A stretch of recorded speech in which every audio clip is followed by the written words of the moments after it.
What is going on, everyone? Welcome to Conspiracy Corner Podcast. This is Abe, your host. It is April 25th, 2025.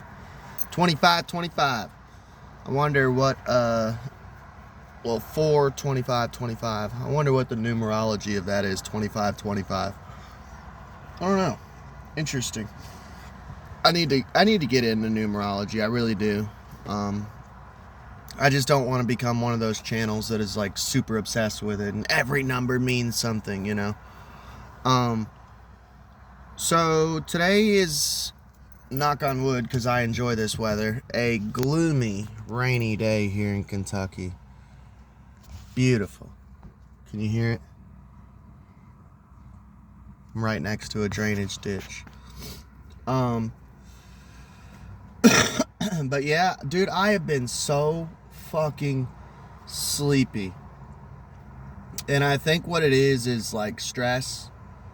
And I've been taking this new CBD. It's 1,000 milligrams. I ain't gonna lie, it might be that too, because I started taking it and started getting super fucking sleepy around the same time.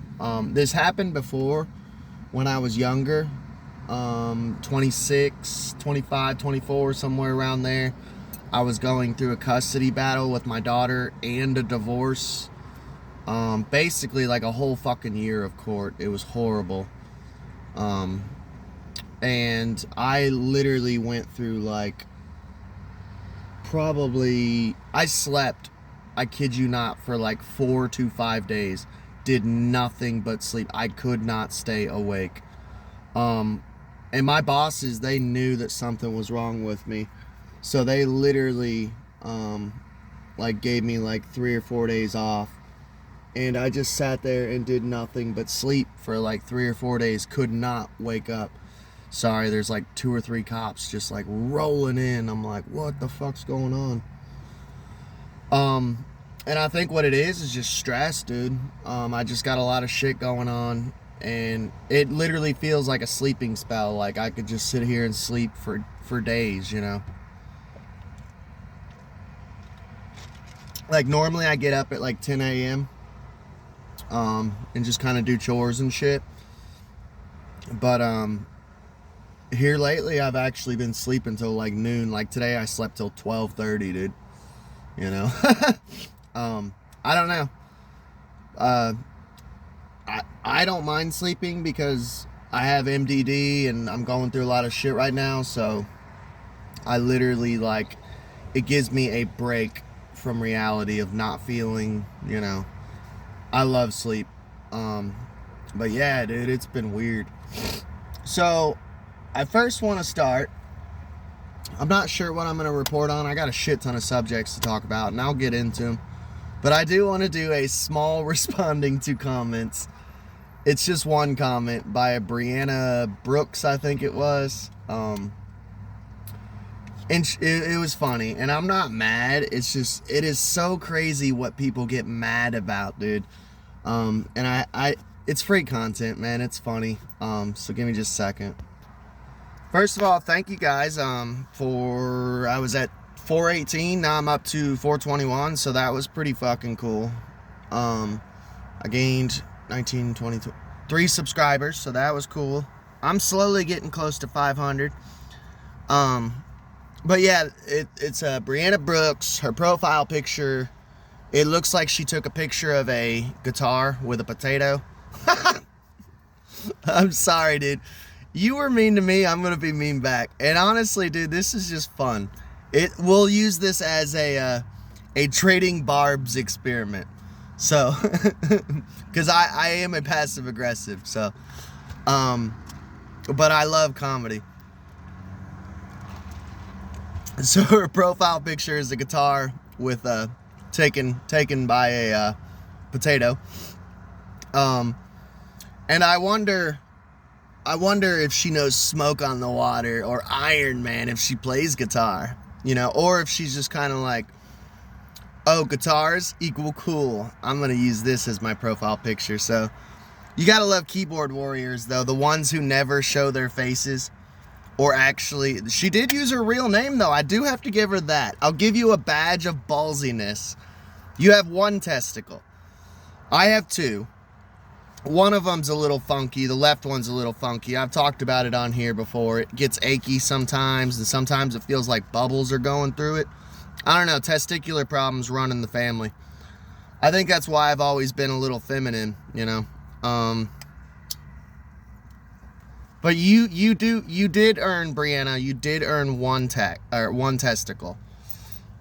Because you did use your actual name. So, and by the way, don't go fucking with this person. I don't create hate on this platform, you know. So you have one ball, you're a uniball. Let's see if you earn the second one. But yeah, the keyboard warriors who never show their face or put out content, you know. Her comment was, it was on my Easter special, which I talk about the origins of Easter, and basically how it's worship of this goddess named Eostre.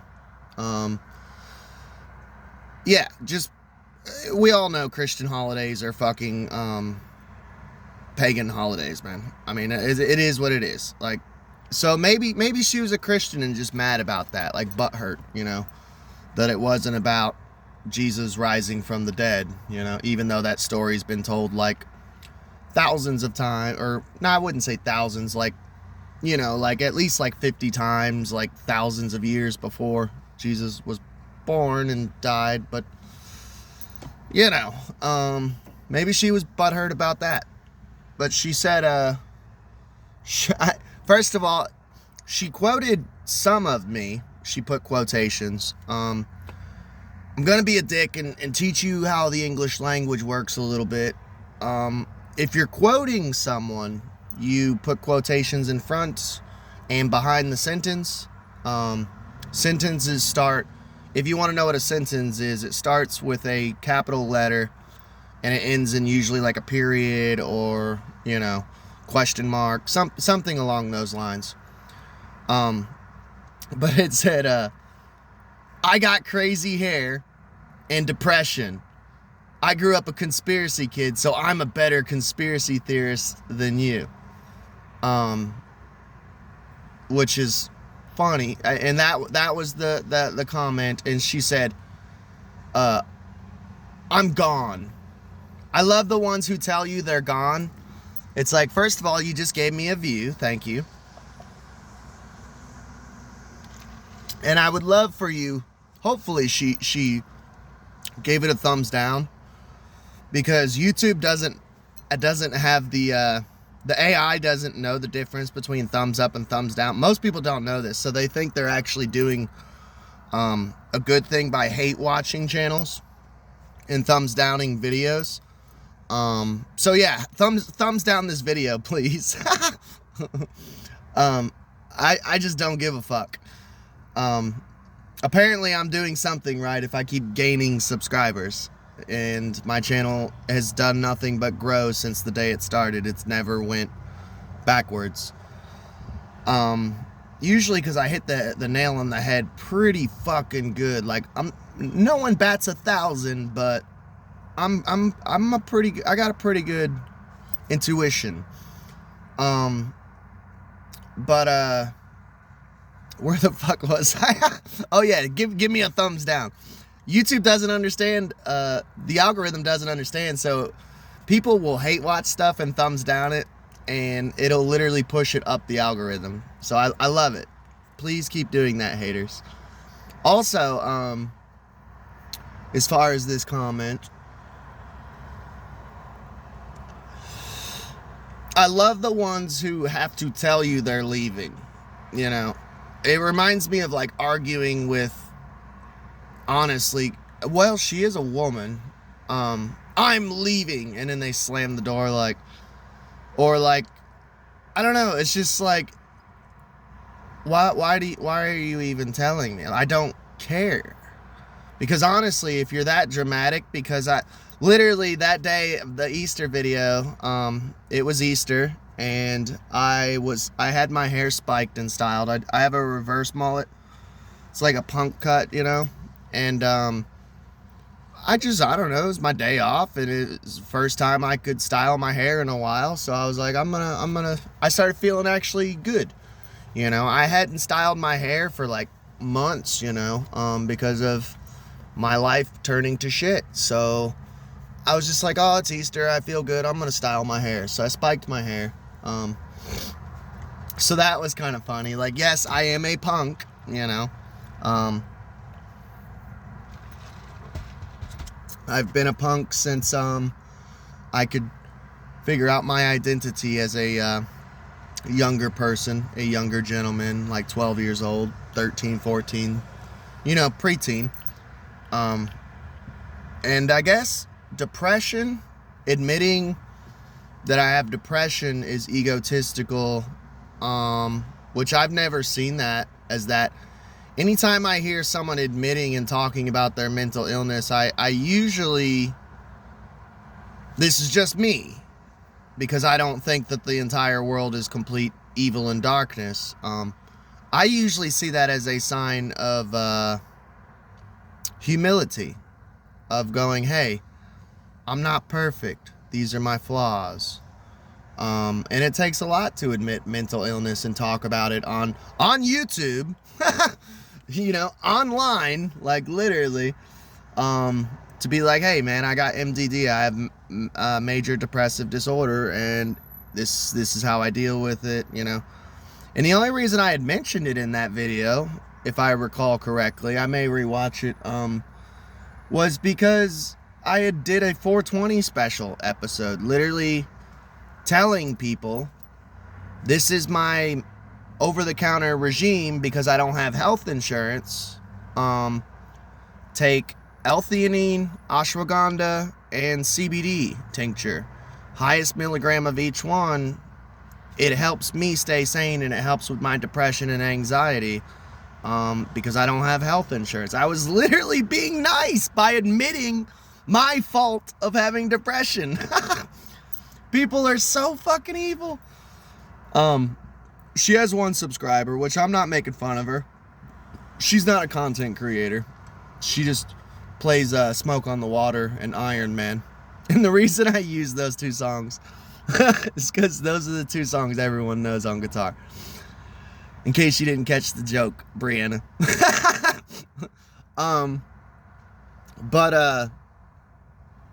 Shit, I'm sorry, I'm having fun. And it always cracks me up though. The ones with the loudest voice is the ones who never create content. Like zero artistic ability except for playing Smoke on the Water. And I'm sorry, I'm gonna keep doing this joke. Maybe that's what I'll title it. I can play Smoke on the Water and Iron Man. Yeah, the ones who have the loudest voice and talk the most shit, they're never content creators. I find that funny. And it's honestly like a laziness thing. Like, dude, I'm a podcaster. I woke up one day, I was like, dude, I love podcasts, listening to them.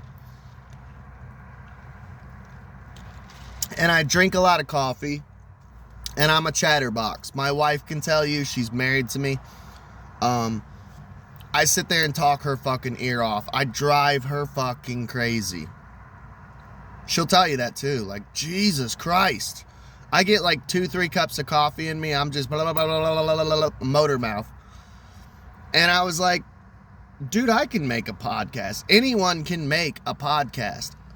It makes me so sad of like, well, not sad, but it aggravates me within the conspiracy community when I see people in comment sections of other people's content, and they're like, we need to, someone needs to do something about this. Someone needs to rise up. We need to rise up.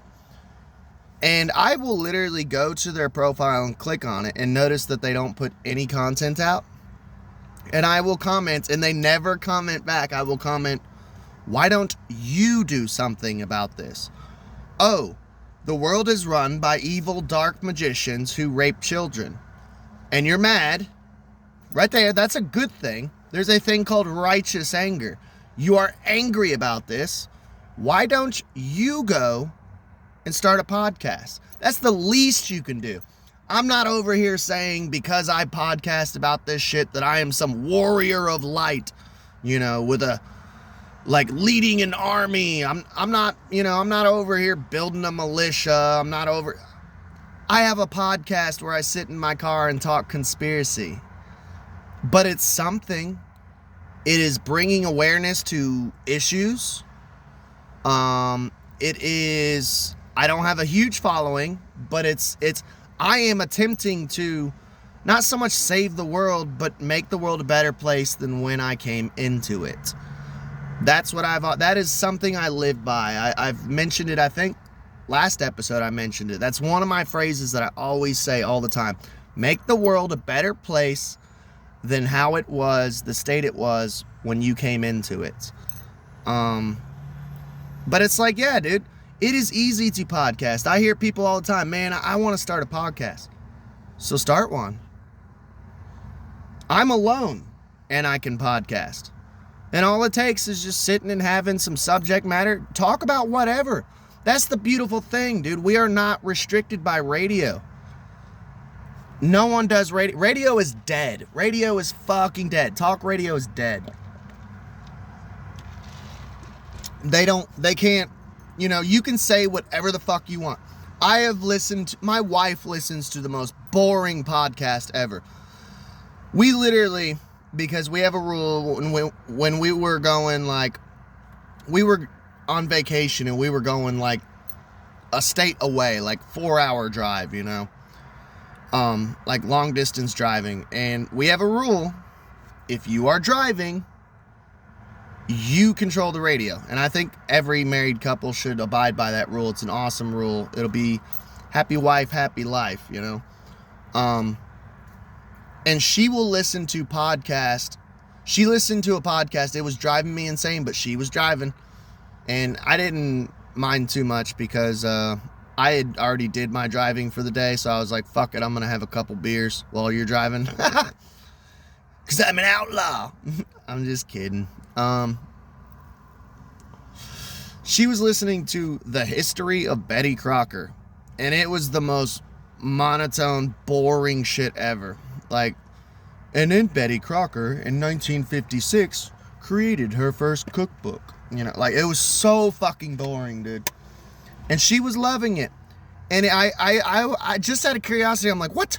So I clicked on this fucking profile, thousands of listeners. I'm like, okay. But that shows you right there, there is a market for every type of podcast. You could talk about anything. I have video game reviews on here. I've been podcasting about video games, Game Boy games. That's honestly where a lot of my following has come from lately. Not the conspiracy community. Mostly video gamers, dude. But yeah, I had to mention that. To me, if I was a totalitarian dictator, I would force on my land a homework assignment once a week. You have to create something. Every single citizen has to create something artistically, whether it's a painting, whether it's writing a short story, whether it's writing a poem, whether it's a podcast episode. I would force by law, if I was a fascist dictator and I was a king, every single person would have homework once a week. You have to create something artistically. Yep. Sewing. Something. And you have to turn it in. But yeah.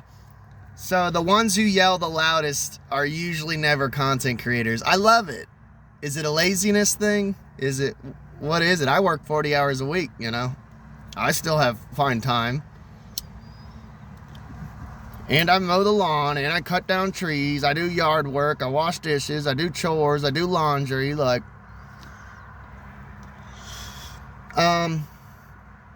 see. And another thing too, one more point, bringing up that I had mentioned, and I have mentioned it multiple times, that my dad was a conspiracy theorist. I grew up in a conspiracy family. That is not me. First of all, The podcast that I listen to, here's my top 3. I'll give you my top 3. Sam Tripoli's Tinfoil Hat, Last Podcast on the Left, and I would say, I don't know, I'll give you a couple, not my top 3, but I'll give you a couple that I like. Tinfoil Hat, Last Podcast on the Left, Little Stinkers, Deborah Gets Red-Pilled, which they're gone now. I'm going to do an episode on that because that makes me sad. Roseanne Barr podcast. Little Stinkers. Go check those podcasts out. They're fucking amazing. They're awesome. They always leave me laughing, smiling. That is right there. Right there. I've listened to so many podcasts where and I don't subscribe to them. Like, I'm not trying to do shots fired, but like Lex Friedman is like the most boring podcast on the face of the earth. The whole point of me enjoying podcasts, I want to know the podcaster. I want to fall in love with that person. I want to know about their childhood. I want to feel like I know that person. That is the whole art form of podcasting. That's where the art comes in, is knowing the person. So of course I'm going to talk about my past, of my dad, telling me about the JFK assassination, watching Terminator movies with him, and he's like, dude, that's gonna happen one day, dude. That was impactful. That created me as a person. He's not a perfect man. He's evil as hell, if you guys know who he is, but he helped create me. I came from his balls. And Brianna, you only have one ball. What would you know about balls, plural? You only have one.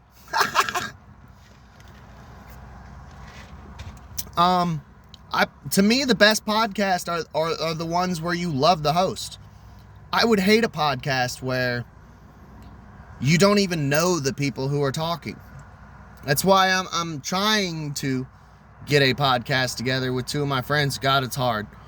We haven't even picked a name yet because it's I love them to death, but man, it's like, dude, I'm over here with notes like ready to go, like let's get down to business, but I wanted the first episode of this new podcast I'm trying to start to literally just be, let's just talk about ourselves for like the pilot episode, the first episode, because they're like, Zach, my buddy, he's like, what do you want to talk about? I'm like, let's not even pick a subject. If we get into it, that's fine, but let's talk about ourselves and our journey through life, who we are. That's it. Episode 1 of any podcast, that should be all it's about, is like, who am I? Who am I? Quote unquote, Jackie Chan. That's how a quote works. From the movie, Who Am I? Who am I? If you guys know that obscure movie, then I love you to death. Hit me up in the comments, dude. That movie's awesome. But that should be any first episode of any podcast, is you just telling who you are, a little bit about yourself, about your spirituality, about your personality, what you're into, what made you want to get into podcasting. And to me, I've always wanted this to be, honestly, like I wanted to be like I'm sitting next to you just chatting your ear off. Like I took an Adderall, I'm your crazy uncle talking to you personally. That's the vibe I wanted to get. Conspiracy Corner. Like a cozy little corner in your crazy uncle's attic. You're the magician's nephew, and I'm just telling you how the world is run by lizard people.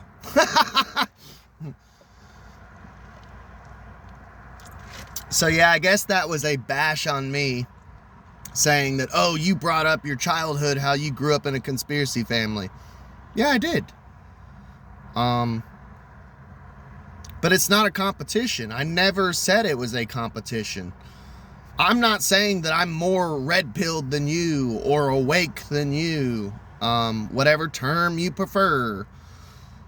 That is not the whole point of this podcast. I'm not more awake than you. And if you've actually, go listen to an episode I did. It's called I Hand Down My Sword.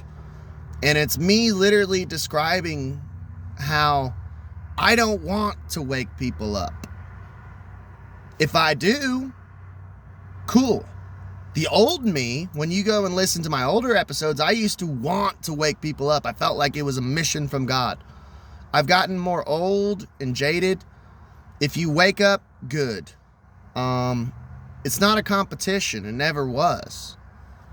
My thing is I have the crazy belief, listen to this, I have this crazy belief that not everyone, because there's the conspiracy community, I hear all these channels, we got to wake people up. The whole point of my podcast is to wake people up. I used to be like that. I don't think, I've come to the conclusion, I don't think everyone is supposed to be woken up. First of all, how boring would that be if every single person was a conspiracy theorist? I ain't gonna lie, it gets kind of boring just talking to other, like, friends of mine who are already conspiracy theorists because I'm in an echo chamber. There's no fun of like, hey, have you heard about this one? Especially like the conspiracy veterans like me who have heard it all. You know, like once in a blue moon, somebody will tell me something. I'm like, whoa, what? I got to go look into that. But like 85-90% of these conspiracies I've already fucking heard. And it's like now we're just echo chambering, like stroking each other's egos, I guess. And like, yeah, well, I know about this. Well, what about Operation? You know, you guys have done it. You know you have. So like how boring would it be if every single person was a conspiracy theorist, you know? But it's not a competition. The only reason I bring that up is because as a podcaster and a content creator, I want you guys to know, like, I'm not just digging this shit out of my fucking ass. That's the reason I bring it up. There's no school or university of conspiracy. So like I've done book reviews, I've showed you guys my book collection, I've read like half of my conspiracy occult collection. I tell you, and I'm completely honest, if there's subjects I fucking don't know anything about, like the Jesuits the other day, I was non-egotistical and I was like, hey dude, I don't know shit about the Jesuits, you know? Why are they bad again? You know? I don't know everything about everything, dude. And I'll tell you if I'm ignorant. Yeah, it's not a competition. We all end up dead in the end. And I guarantee you, I'm not trying to be black-pilled or nothing, but it's kind of like a quote from Joe Biden. He was talking about, because people were talking about secession and militias and overthrowing the United States government, and he was like, do it. I dare you. This wasn't his exact quote, but it was something along the lines, and he's like, we'll just drone strike you. I have the U.S. military. And he's not wrong, because I live in Kentucky, dude. Here, I'll show you. Yeehaw! I live in Kentucky, dude. And I get these, I run across like these like rednecks and shit who are like gung-ho, like, hell yeah, fuck Joe Biden, you know, like, we gonna take this government over. And I'm like, so you on your farm with your daddy's shotgun that he handed down from you, that his grandfather handed down to his father and handed it down to him. Missing teeth too, like me. You telling me you gonna be able to shoot down a drone with a double barrel shotgun when it's thousands of feet in the air and it's hitting you with direct energy weapons? Yeah, come on, dude. Not saying we shouldn't die fighting. If it ever came down to like some crazy Civil War shit, you know, I'll fight against the U.S. government, but it doesn't mean we're gonna win. They got drones, they got fucking stealth fighter. I got to see a stealth fighter down in Florida with my buddy Andy Pittman, man. Like, dude, going against a stealth fighter and all you got is like, let's say even if you do got like something cool like a machine gun or something, like, homie. Just saying, I don't know. But yeah, it's no fucking competition, dude. It never was. I did have to respond to that comment, though, of I have crazy hair and depression, and I grew up in a conspiracy family, so that makes me better than you. I know more than you. Now, if you guys get that vibe, first of all, I don't think you guys get that vibe because I wouldn't be gaining subscribers. I wouldn't think I would if I was a dick, an asshole. I don't think I'd be gaining subs, but yeah, I just thought that was funny. I hope you had fun. Please like, share, and subscribe. And next episode, we'll get into more subjects. I just got long-winded. You guys know me. And we'll talk about next episode. We will get into some more conspiracy shit. I got more. I love y'all.